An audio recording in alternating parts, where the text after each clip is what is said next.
We're back. We are back in business.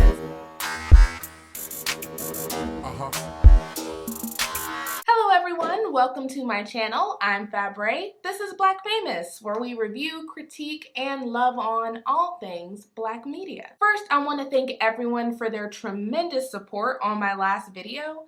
I went from 3 to like 16 subscribers. So my subscriber count has tripled, and I get to tell people that I owe that flex to you. So thank you so much. I appreciate everyone who subscribed and watched and gave their critique and all that good stuff. I thank each and every one of you. So today we're going to talk about Coming to America 2.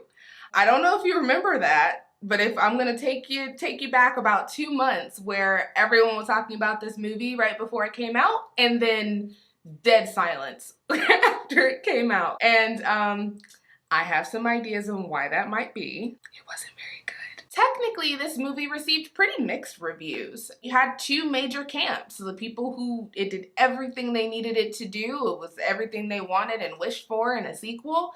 And some folks who were just on the very far on the spectrum in the other direction. I did see a post on Facebook. Yes, I'm still on Facebook. Yes, I'm old. I can't figure out TikTok.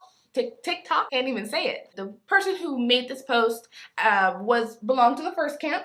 Clearly, they really enjoyed the movie, and there's nothing wrong with that. Once again, I'm not going to get too much into it because I'm not really going to be engaging with every point of it, but I will put it up on the screen. Essentially, what the author of this post had to say was that more people would have enjoyed this movie if it was somehow more simple, and that is not my criticism at all.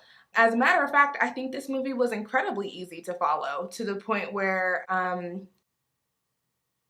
if you did have difficulty following this plot, please let me know in the comments. But my running theory is that if someone was not able to follow this plot, it is because the pacing of this plot is incredibly weird, and also, no, that's it.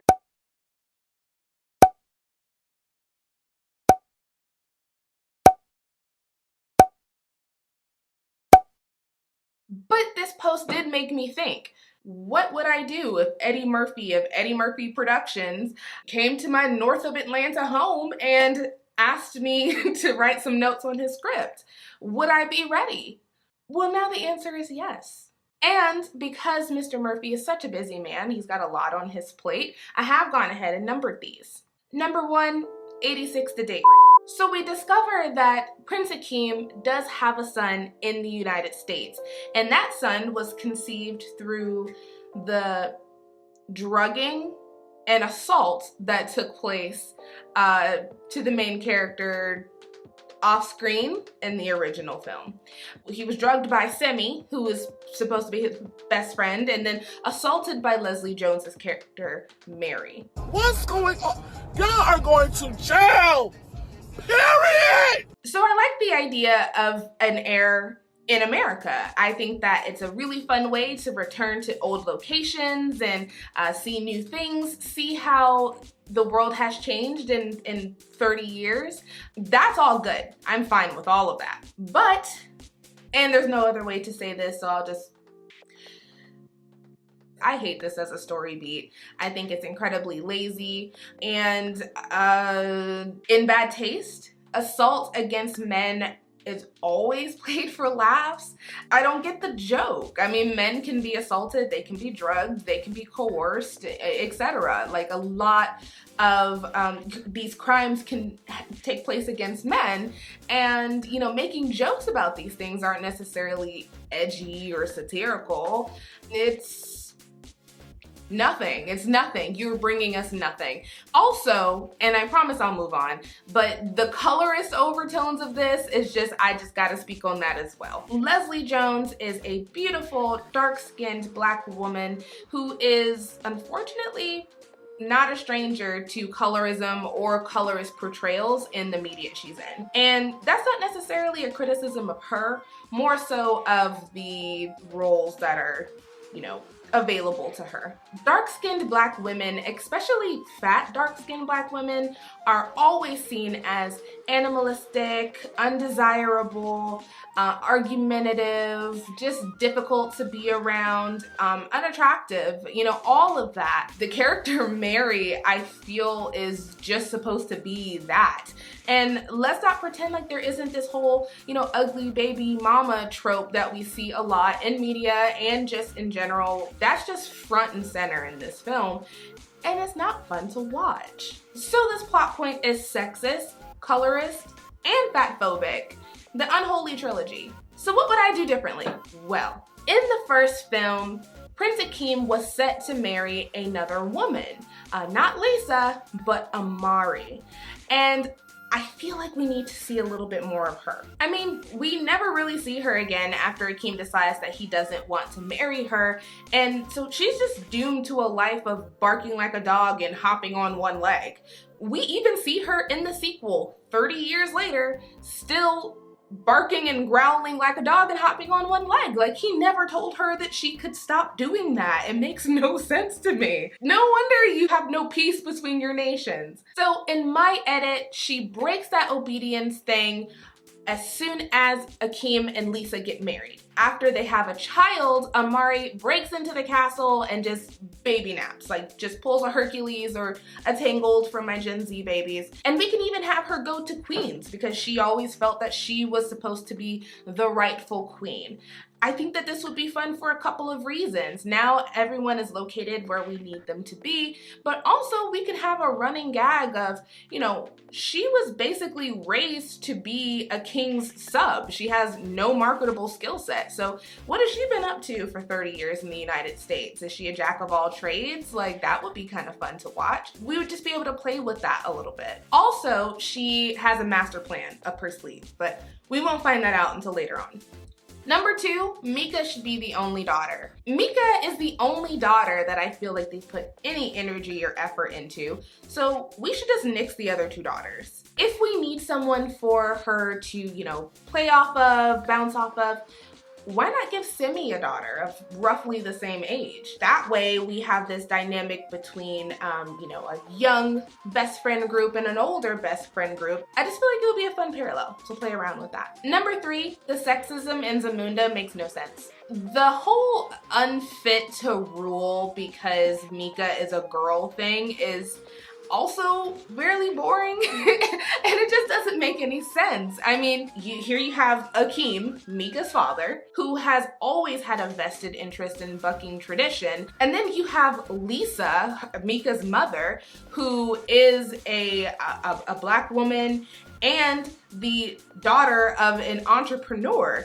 Like, how do they run a kingdom in which women can't inherit or even run their own businesses? It just doesn't, I don't get it.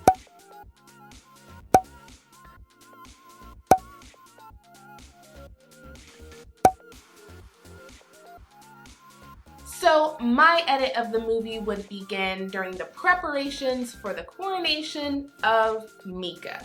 She is, you know, been training for it her entire life, and she is clearly perfect for the role. But this is sort of bittersweet for the whole kingdom because they're officially giving up the search for Lavelle, who was the oldest, so that Mika can be crowned. It's also a little bit bittersweet for Mika because she's always had this older sibling, this shadow of an older sibling that, you know, she never feels like she can live up to. Number 4, bring Lisa's sister back and give her something to do. Now, there may be a logical or logistical reason for why Lisa's sister wasn't in this movie, but they act like the girl just never existed. Why do I keep burping?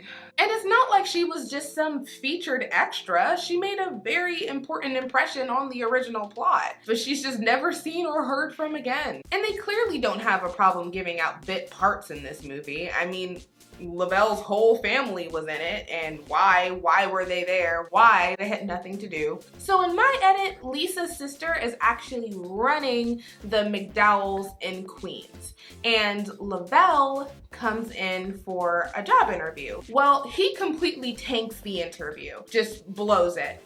And as he's leaving, he says a little piece of the Zamundan motto, like peace, prosperity, progress. That catches Lisa's sister, whose name is Patrice, by the way. Did you know that? I had to look that up. Patrice hears this and she's like, wait, what? And he says, oh no, it's just kind of something my mom always told me, and you know, I kind of kept it as my own personal motto.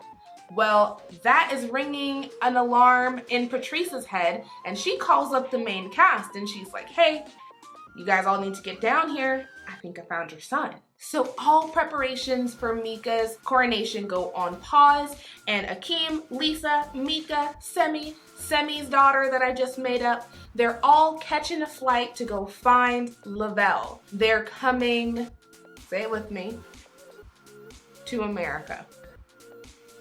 It's funny. You can laugh. I'm funny. Number 5, give Mika something to do. So I know this is another Mika point, but we stan her over here, so I don't know what to tell you. You're gonna have to deal with that. She's got the fashion, she's got the fierceness, she's a martial artist. Did I say fashion already? Because she's got the fashion. Just look after look after look, and she just has it all. We hardly get a chance to see her flex those muscles in the movie.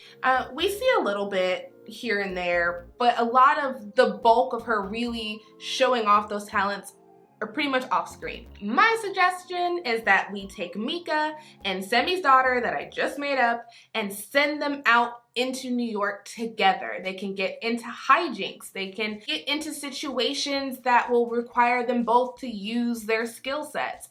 And we could even do the parallel of the whole fish out of water thing from Akeem's time in the original movie. Give her an opportunity to show her skill set on screen. That'd be my idea. This would also give her an opportunity to mingle with the commoners. Like, I feel like that should be her arc. Maybe she just is not exposed to the common person. Can you hear that?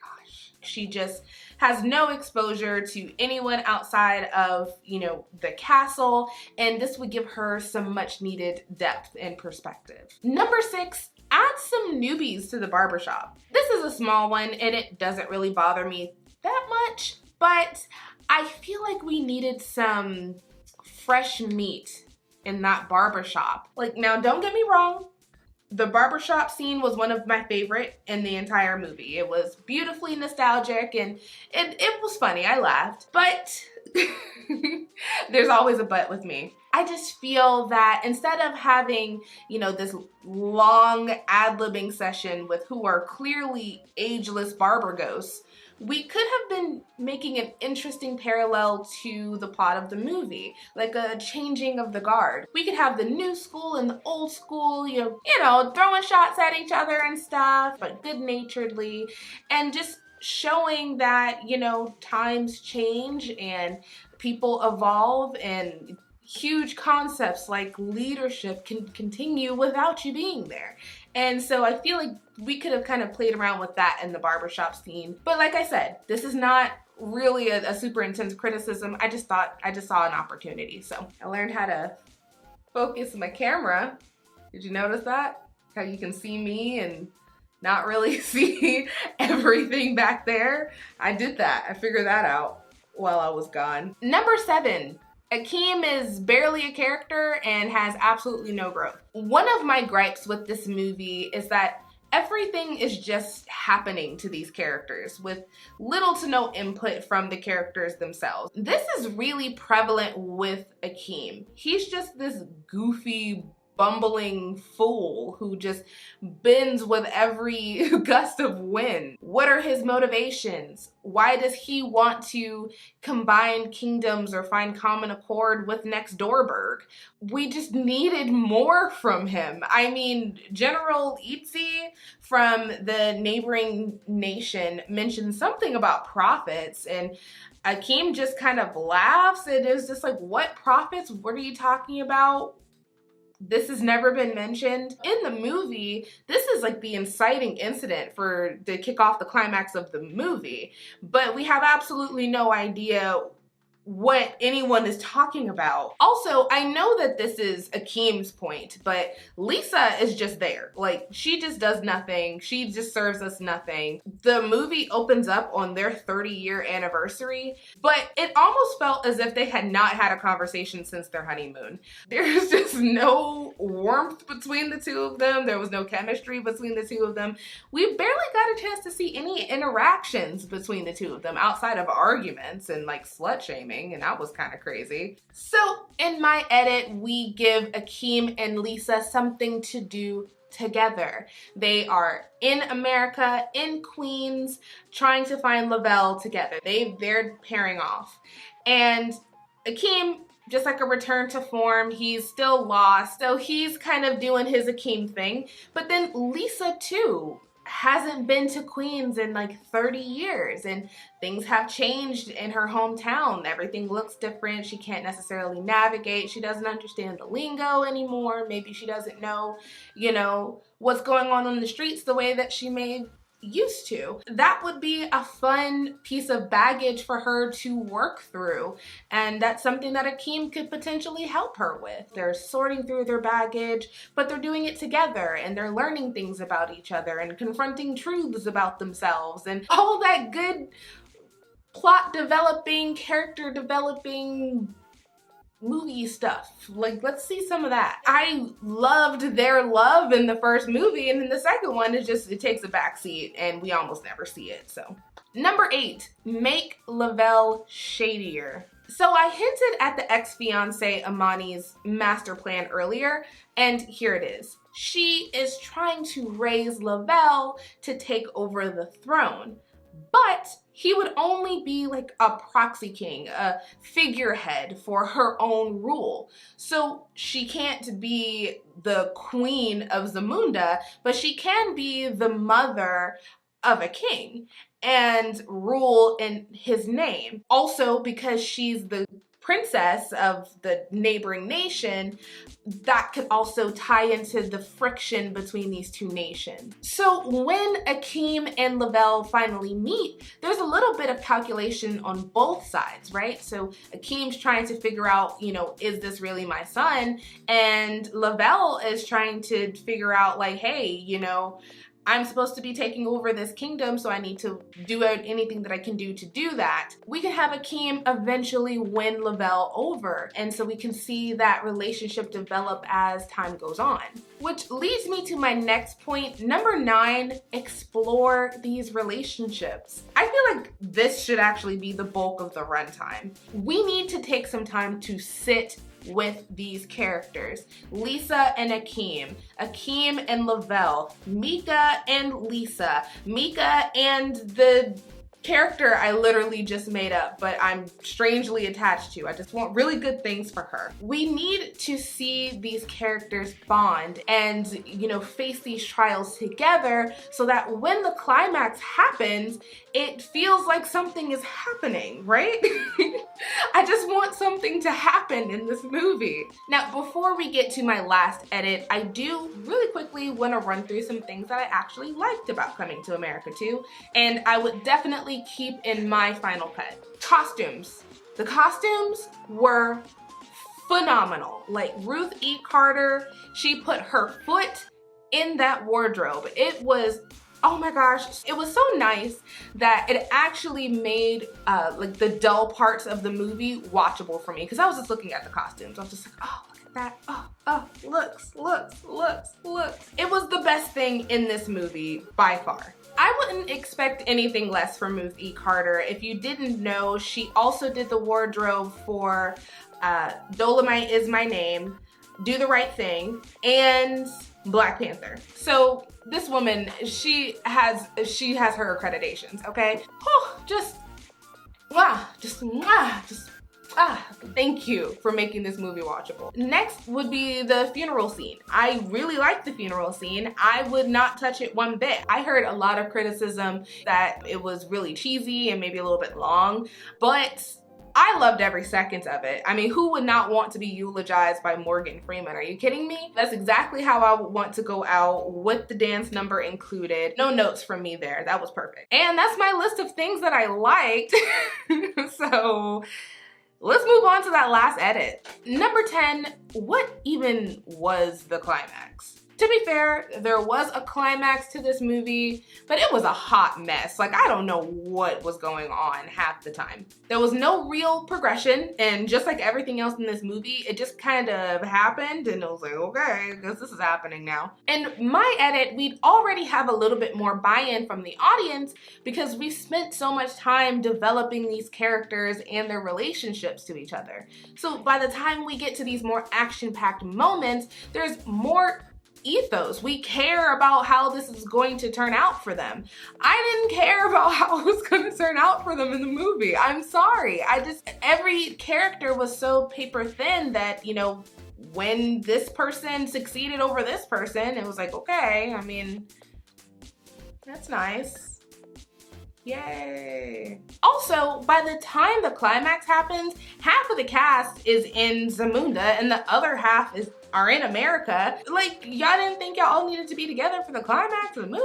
Like, oh my God. So in my edit, everyone will be there, and it's going to be Lavelle's coronation because he has been found. We know that he is the child of Lisa and Akeem, and because he's the oldest, along the way, Mika has made her peace with this. Her and Lavelle have bonded. There was a little bonding moment in the original movie between the two of them, you know, so we could carry it over, maybe not literally pulling a whisker off of a lion like we're just cave people. Like, do I want to go there? No. No, I do. I think it's very clear that Zamunda is based off of real African nations.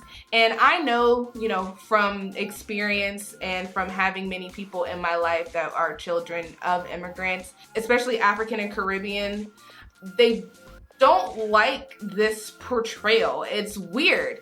The insinuation that their culture is somehow more primitive, and that's not the case. And it's weird that, you know, that we're doing that like in our movies, like that's supposed to be glorifying or reattaching us to our roots, to those, you know, West African nations.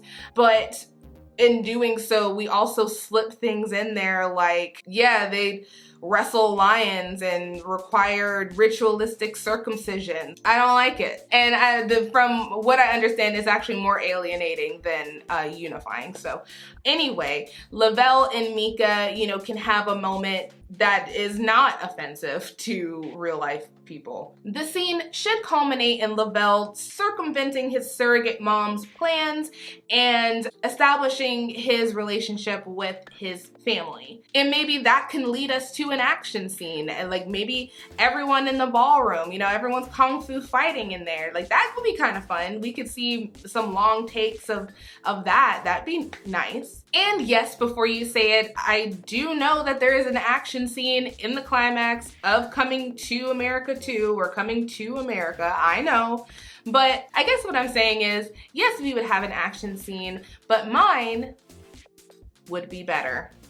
So those are my edits. I'd love to know what you think. If you've seen it, what would you add? What would you take away? Or was it perfect just the way it was? Let me know in the comments. I'm really interested to hear your thoughts on this one. So that's all I have for you all today. I know this video was a little bit different than my other one, so I'm really interested to hear your thoughts on that. So not all of my videos are going to be like this, where I'm just giving my edits on a script, but if that's something that you're interested in seeing again, you can definitely let me know through my social media at Fabrae Nicole on Twitter or Instagram. I was up to a lot while I was gone, y'all. I wasn't just hanging out. Like, I was getting myself together. So thank you so much for watching. I do appreciate it. You guys have a great rest of your day, and I will see you next time.